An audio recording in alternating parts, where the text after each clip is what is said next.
Java e 13 e Superligës do të luhet në 2 ditë, të premten dhe të shtunën 28-29 nëntor. Kalendarja ka vendosur Vllaznin të luajë të premten, ku do të presë në shtëpitë e Utën e Durrësit. Në prag të kësaj sfide, të konsideruar si ndeshja më e rëndësishme e kësaj jave, nga kampi kuqeblu ishte mesfushori Klinti Çato, i cili foli në konferencën për shtyp, duke u ndalur tek kundërshtari, ai e vlerësonte Utën për sezonin e bërë deri më tani, por duke luajtur në shtëpi, Vllaznia është e karikuar për fitore.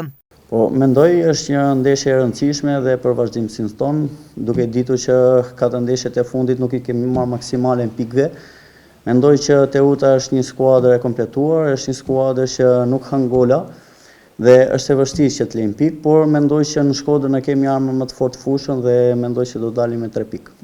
Po bën mirë, po siç e thash edhe më parë, Shkodra është arma jonë më e fortë dhe fusha do të tregoj nesër atë të cilën do të realizojmë marrjen e 3 pikëve.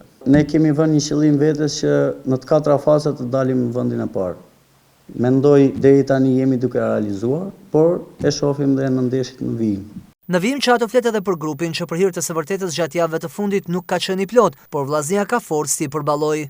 Po, mendoj sepse edhe gjendja e grupit nuk ka qenë optimale, duke ditur që shumë lojtarë kanë qenë të dëmtuar, ka pasur rotacione, por mendoj që një skuadër kampione do dali shumë shpejt nga kjo sfidë. Lojtarët duke ditur që kemi pasur këto probleme me dëmtime, kanë qenë shumë dëmtime në fakt.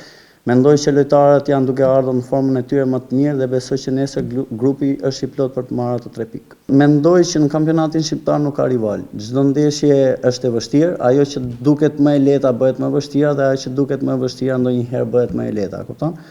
Dhe mendoj që çdo ndeshje duhet të futemi për të marrë ato 3 pikë. Në një ekip kampion mendoj që konkurenca është gjëja më e mirë, sepse jo gjithmonë një lojtar është në formën e tij më të mirë.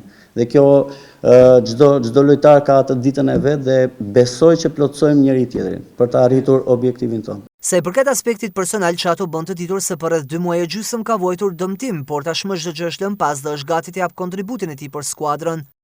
Gati 2 muaj e gjysmë nuk është pak për një futbollist, por mendoj kam punuar intensivisht për të ardhur në formën time më të mirë dhe të ndihmoj skuadrën në ndeshjet në vazhdim. Për të mposhtur Teutën, Çato përcjell mesazhin për tifozërinë shkodrane, që si në ndeshjet e mëparshme të jenë sa më të shumtë në mbështetje në shkallët e stadiumit.